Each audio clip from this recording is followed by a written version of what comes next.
कमरे में बड़ा king size bed, luxury lights और खूबसूरत डेकोरेशन होती है। चारों दोस्त बेड पर बैठकर बातें करने लगती हैं। यार, तू इतनी गर्मी में भी इतने टाइट कपड़े क्यों पहनकर बैठी है? माना घर में एसी है लेकिन घुटन महसूस नहीं होती क्या? अरे यार, तुझे तो पता ही है मेरे घर वाले कैसे, इन्हें हर वक्त बस दिखावा चाहिए।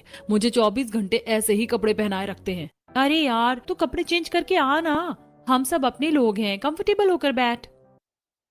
नेहा तुरंत कबर्ड से लूज शर्ट्स और ओवरसाइज्ड टी शर्ट निकालती है और चेंज करके आ जाती है। जैसे वो कंफर्टेबल कपड़े पहनती है, उसके चेहरे पर राहत दिखाई देने लगती है।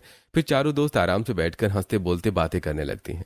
तभी दरवाजे पर नॉक होता है। बाहर से मधुबाला की आवाज आती है। नेहा, स्नैक्स लेने आ जा। अरे यार, अभी तो कपड़े बदले थे और अब मम्मी आ गई।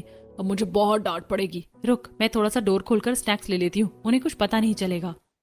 दोस्त हल्का सा गेट खोलते हैं और बाहर से स्नैक्स की ट्रे ले लेती है। नेहा कहाँ है? वो खुद स्नैक्स लेने क्यों नहीं आई? आंटी, वो वॉशरूम में गई है, इसीलिए मैं आ गई। अच्छा ठीक है, तुम लोग एंजॉय करो। दोस्त तुरंत गेट बंद कर देती है। चारों फिर से आराम से बातें करने लगती हैं। यार, बचपन में भी मेरे साथ ऐसा ही होता था। 8 साल की छोटी नेहा स्कूल के लिए तैयार हो रही होती है। उसने ढीली और आरामदायक स्कूल यूनिफॉर्म पहन रखी होती है, जिसमें वो बहुत खुश महसूस कर रही होती है। लेकिन मधुबाला और प्रीतम सोसाइटी में अपनी इमेज दिखाने के चक्कर में उसकी यूनिफॉर्म को बहुत ज्यादा टाइट करवा देते हैं। नेहा को रोज वही टाइट यूनिफॉर्म पहनकर स्कूल जाना पड़ता है। उसके शूज भी छोटे होते हैं, जिससे उसके पैरों में छाले पड़ जाते हैं। एक दिन छोटी नेहा रोते हुए अपने पैरों के जख्म मधुबाला को दिखाती है।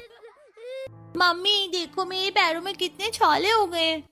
बेटा, छोटी मोटी चोट तो लगती रहती है, थोड़ा बहुत सहना पड़ता है। हम अमीर परिवार के लोग हैं, सोसाइटी में हमारी एक इमेज होती है।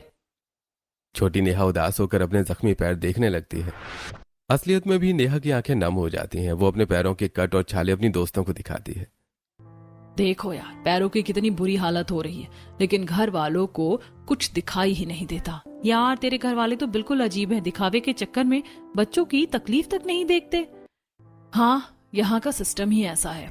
अगले दिन शहर के सबसे बड़े लग्जरी होटल में एक ग्रैंड बिजनेस पार्टी चल रही होती है। पूरा होटल चमचमाती लाइट से जगमगा रहा होता है। बड़े बड़े बिजनेसमैन ब्लैक सूट, बूट और टाई पहनकर घूम रहे होते हैं। उनकी वाइफ्स ने खूबसूरत गाउन, लॉन्ग ड्रेसेस और स्टाइलिश मॉडर्न आउटफिट्स पहने होते हैं। कोई सिल्वर गाउन में होती है तो कोई डिजाइनर साड़ी में। हल्का म्यूजिक चल रहा होता है। बीच में गोल गोल टेबल लगी होती हैं, जिन पर बड़े सुंदर फ्लावर बुके रखे होते हैं। पूरा माहौल बिल्कुल रॉयल और क्लासी लग रहा होता है। तभी होटल के एंट्रेंस पर नेहा का परिवार अंदर आता दिखाई देता है। मधुबाला और प्रीतम बड़े कॉन्फिडेंस से चल रहे होते हैं। उनके पीछे नेहा धीरे धीरे चल रही होती है। नेहा ने सिल्वर कॉलर की बेहद खूबसूरत शॉर्ट ड्रेस पहन रखी होती है और पैरों में बहुत ऊंची हील्स होती हैं। देखने में वो किसी मॉडल से कम नहीं लग रही थी, लेकिन उसके चेहरे पर जरा भी खुशी नहीं होती। वो बार बार रुक रुक कर चल रही होती है और अपने कपड़ों को बार बार ठीक कर रही होती है। हे भगवान, ये हील्स और ये ड्रेस, मुझसे तो ठीक से चला भी नहीं जा रहा। नेहा धीरे से जाकर एक टेबल का सहारा लेकर खड़ी हो जाती है।